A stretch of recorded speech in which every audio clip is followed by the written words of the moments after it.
Hello everyone. In last video we have discussed about different examples of the motion. In this video we will discuss about describing the motion. How we describe the motion.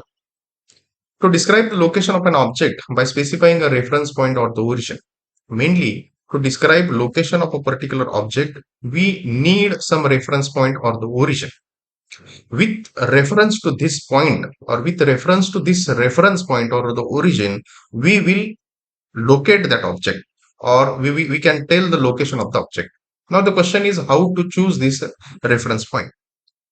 Answer to this is for choosing this reference point you can go with your convenience.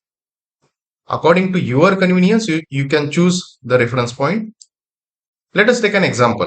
School in a village is 2 kilometers north of the railway station and we want to describe this. So for this the railway station is the reference point or the origin we have taken.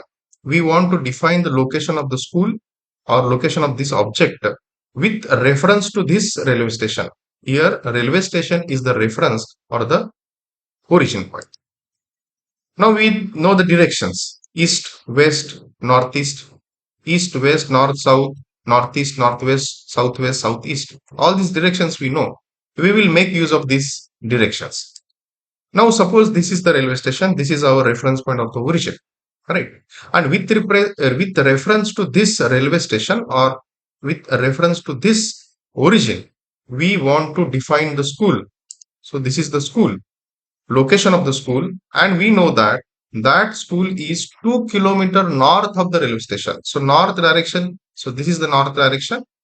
So this is the north direction. In the north direction, so this is the north direction, 2 kilometers the school is located. So here simply the railway station is here in the north direction 2 kilometer distance school is located. Here school we have taken it as an object and a railway station it as a reference point, right? So this is the very simple or basic diagram I have shown, but with this basic understanding in coming videos or in coming concepts we will define the motion of the object.